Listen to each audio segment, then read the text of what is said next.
Helpful Gattu Chinki. Gattu Chinki খুব বুদ্ধিমান বাচ্চা ছিল, ঠিক তোমাদেরই মতো।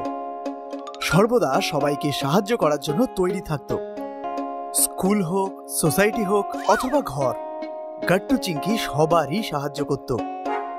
ওদের এই স্বভাবের কারণে গাট্টু চিংকির বাবা মাও খুব খুশি ছিল।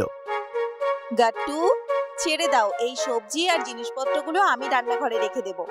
না মা, তুমি এইমাত্র মার্কেট থেকে এসেছো, বাইরে খুব রোদ, তুমি নিশ্চয়ই হাঁপিয়ে গেছো। আমি জিনিসগুলো রান্নাঘরে রেখে দেব, তুমি রেস্ট নাও। চল চিংকি। তারপর আর কি, চিংকি এলো আর দুজনে মিলে সবজি আর মাসকাবাড়ি বাজার রান্নাঘরে রেখে এলো। শুধু তাই নয়, চিংকি মায়ের জন্য জল নিয়ে এলো আর গাট্টু মায়ের জন্য গরম গরম আদা দেওয়া চা বানিয়ে নিয়ে এলো। মা, এই নাও তোমার প্রিয় আদা দেওয়া চা। তুমি আমার হাতের চা খেতে খুব ভালোবাসো, তাই না? এই দেখে মা ভীষণ খুশি হয়ে গেল। থ্যাংক ইউ রে, থ্যাংক ইউ সো মাচ। হাউসওয়াইফরা হাঁপিয়ে গেলে তখন এক কাপ গরম চা পেলে তারা যে কতটা খুশি হয়, এটা খুব কম হাজবেন্ড আর বাচ্চারা জানে। আমার খুব ভালো লাগে যে আমার বাচ্চারা তাদের মায়ের খুশির এত খেয়াল রাখে, এত সাহায্য করে। থ্যাঙ্কস মা, আমাদেরকে স্কুলে শেখানো হয়েছে বাচ্চা তো কি হয়েছে, যতটা সম্ভব বাচ্চাদের ততটা কাজ করা উচিত। ঘরের কাজ হোক বা না হোক, অন্ততপক্ষে নিজেদের কাজটুকু তো করা উচিত। এইসব কাজ করলে মায়ের কাজের বোঝা কম হয়ে যায় আর মা খুব খুশি হয়ে যায়। এই কথা শুনে মায়ের খুব গর্ববোধ হচ্ছিল আর মা গাট্টু চিংকিকে বলল, খুব ভালো, এরকম করে সব সময় সবার সাহায্য করো আর নিজেদেরকেও খুশি রাখো, তাহলে জীবন আরো সুন্দর হয়ে ওঠে। গাট্টু চিংকি শুধু মিষ্টি মিষ্টি কথাই বলতো না, মন দিয়ে কাজটাও করত।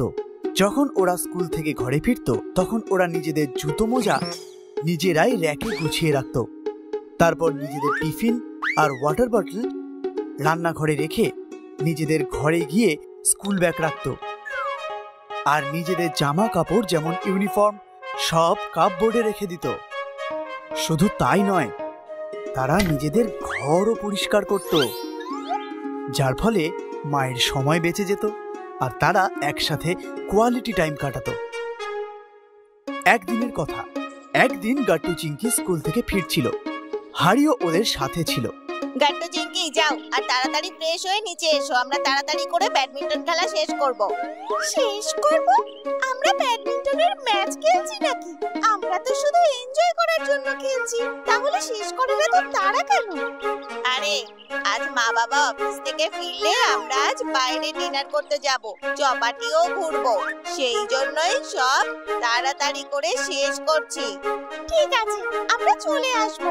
এই বলে হারি চলে গেল আর গাট্টু চিংকিও নিজেদের বাড়ি চলে গেল। ঘরে ঢুকতেই ওরা দেখে যে বাবা ফাইলের পাহাড় নিয়ে বসে আছে, খুব চিন্তিত হয়ে ফাইল চেক করছে।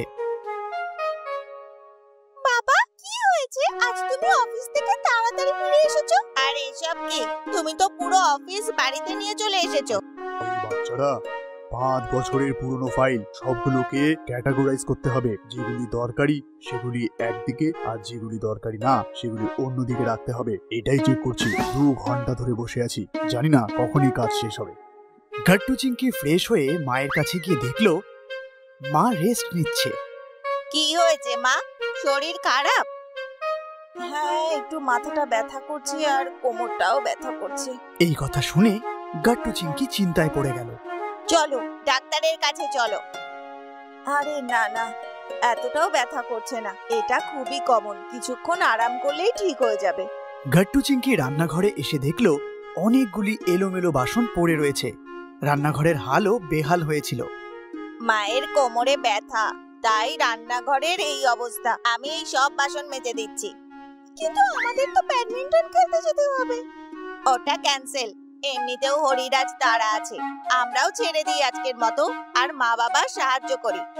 ঠিক আছে, তাহলে আমিও ফাইলগুলোকে আলাদা করে বাবাকে হেল্প করি। তারপর আর কি, গাট্টু বাসন মাজতে লাগলো আর চিংকি বাবার কাছে গিয়ে বাবার গাইডেন্সে ফাইলগুলো ক্যাটাগরাইজ করতে লাগলো। দেখতে দেখতে গাট্টু সব বাসন আর কিচেন পরিষ্কার করে ফেললো আর ওইদিকে বাবার কাজও শেষ হয়ে গেল। মা কিচেনে এসে গাট্টুর কাজ দেখে অবাক হয়ে গেল। কি দরকার ছিল বাবা এগুলো করবার? আমি করে নিতাম।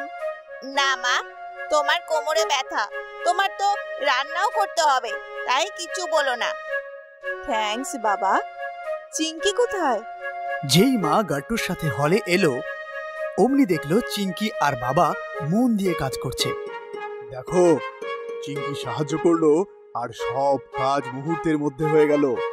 তোমার কাজ তো শেষ, কিন্তু আমাকে তো খাবার বানাতে হবে। তাও ভালো গাট্টু সব বাসন মেজে দিয়েছে, না হলে আজ খুব দেরি হয়ে যেত। এই কথা শুনে বাবা হেসে বলল, কে বলেছে তোমাকে আজ খাবার বানাতে? মানে? মানে আজ আমরা বাইরে ডিনার করব, চৌপাটিতে ঘুরবো আর খুব এনজয় করব। এই কথা শুনে গাট্টু চিঙ্কি আনন্দে চিৎকার করতে লাগলো। এইভাবে গাট্টু চিঙ্কির সাহায্য করার কারণে বাবা মার কাজ তাড়াতাড়ি হয়ে গেল, আর ওরা বাবা মার তরফ থেকে একটা সারপ্রাইজও পেল।